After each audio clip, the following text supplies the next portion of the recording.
దానికి సింహ గారు చెప్పండి సార్ ఏదండి September 2nd అలా ఉత్సవ్ బాస్ మనం హీరో గారిని కలిసాము, అంతా అన్ని చక్కగా హ్యాపీగా జరిగింది. We're starting the shoot in few days or few weeks. అయిపోయినాక మ్యాక్సిమం డిసెంబర్ జనవరి కల్లా షూట్ పార్ట్ అయిపోయేలా ప్లాన్ చేసుకుంటున్నాం. అంటే పవన్ కళ్యాణ్ బర్త్డేకి ఏమన్నా స్పెషల్? డెఫినెట్గా ఏదన్నా ఉన్న కంటెంట్లో మా దగ్గర ఉన్న తక్కువ ఈ లోపల 3-4 టీజర్లు అన్నీ వేసామండి. ఏదో ఒకటి స్పెషల్ అయితే ఉంటుందండి. కళ్యాణ్ గారి బర్త్డే అంటే డెఫినెట్గా మా సైడ్ నుంచి స్పెషల్ ఏదో ఒకటి ఉంటుంది. నా పేరు వెంకట ఎన్టీవీ. ఇప్పుడు పుష్ప గురించి చెప్తున్నారు కాబట్టి చెప్పండి. బెంగళూరులో పవన్ కళ్యాణ్ గారు పుష్ప గురించి మాట్లాడడం జరిగింది. దొంగిలించే ఇప్పుడు స్మగ్లింగ్ చేసే వాళ్ళు హీరోలు అవుతున్నారని పుష్ప గురించి మాట్లాడారు. దానిపైన మీరు ఎలా తీసుకుంటారు? కళ్యాణ్ గారు ఆ కాంటెక్స్ట్ లో మాట్లాడారు, కానీ ఇది అనవసరంగా మనం దీనికని దానికని అప్లై చేసుకుంటాం కానీ అసలు ఆయన స్టేచర్ వేరండి. అసలు ఆయన నేను అనేది ఊరిని ఆయన వచ్చిన సినిమా బ్యాక్గ్రౌండ్ నుండి దాన్ని ఏదో తక్కువ చేయాలని అసలు అనుకోరు ఆయన. అదేదో కాంటెక్చువల్గా ఫ్లోలో అలా వచ్చింది అంతే. మనం దానికి మనం ఏం చేస్తాం, దానికి అంటించుకుని ఇది ఆయన ఇలా ఉన్నారేమో అనుకున్నాం, కానీ అసలు అలా ఇదే కాదండి. ఇప్పుడు జనసేన వాళ్ళు కొద్దిగా టార్గెట్ పెట్టారు కదా మొన్న. అంటే ఇప్పుడు ఈ ప్రాబ్లమ్ సాల్వ్ చేసుకోవాల్సిన అవసరం ఉంది కదా సార్. బొలిశెట్టి ఆయన మాట్లాడటం, ఇంకొక ఆయన కూడా మాట్లాడటం, గన్నవరం అతను ఇవన్నీ సార్ ఇవన్నీ సినిమా వచ్చే మనల దాకా ఉంటాయండి. సినిమా చూసినాక మళ్ళీ అందరూ ఉంటేగా అన్నట్టు ఉంటుంది. ఏం అసలు ఇలాంటి ఎన్ని చూడలేదండి గతంలో. ఎంతో మందికి ఎన్నో రకాలుగా సినిమా బాగుంటే అన్నీ బాగానే ఉంటాయండి.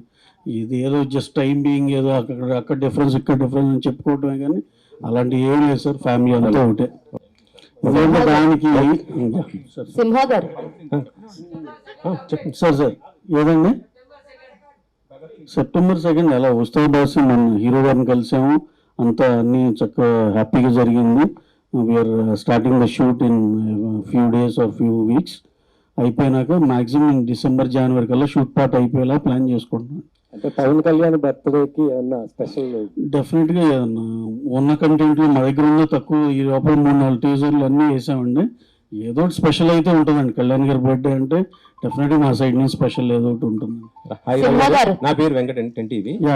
ఇప్పుడు పుష్ప గురించి చెప్తున్నారు కాబట్టి చెప్పండి. బెంగళూరులో పవన్ కళ్యాణ్ గారు పుష్ప గురించి మాట్లాడడం జరిగింది. దొంగిలించే ఇప్పుడు స్మగ్లింగ్ చేసే వాళ్ళు హీరోలు అవుతున్నారని పుష్ప గురించి మాట్లాడారు. దానిపైన మీరు ఎలా తీసుకుంటారు? కళ్యాణ్ గారు ఆ కాంటెక్స్ట్ లో మాట్లాడారు, కానీ ఇది అనవసరంగా మనం దీనికని దానికని అప్లై చేసుకుంటాం కానీ అసలు ఆయన స్టేచర్ వేరండి. అసలు ఆయన నేను అనేది ఊరిని ఆయన వచ్చిన సినిమా బ్యాక్గ్రౌండ్ నుండి దాన్ని ఏదో తక్కువ చేయాలని అసలు అనుకోరు ఆయన.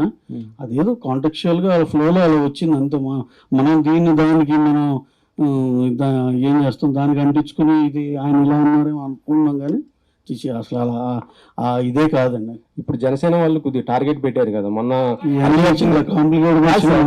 అంటే ఇప్పుడు ఈ ప్రాబ్లమ్ సాల్వ్ చేసుకోవాల్సిన అవసరం ఉంది కదా సార్. బొలిశెట్టి ఆయన మాట్లాడటం, ఇంకొక ఆయన కూడా మాట్లాడటం, గన్నవరం అతను ఇవన్నీ సార్ ఇవన్నీ సినిమా వచ్చే మనల దాకా ఉంటాయండి. సినిమా చూసినాక మళ్ళీ అందరూ ఉంటేగా అన్నట్టు ఉంటుంది. ఏం అసలు ఇలాంటి ఎన్ని చూడలేదండి గతంలో. ఎంతో మందికి ఎన్నో రకాలుగా సినిమా బాగుంటే అన్నీ బాగానే ఉంటాయండి. ఇది ఏదో జస్ట్ టైం బీయింగ్ ఏదో అక్కడ డిఫరెన్స్ ఇక్కడ డిఫరెన్స్ అని చెప్పుకోవటమే, కానీ అలాంటి ఏం లేదు సార్. ఫ్యామిలీ అంతా ఒకటే.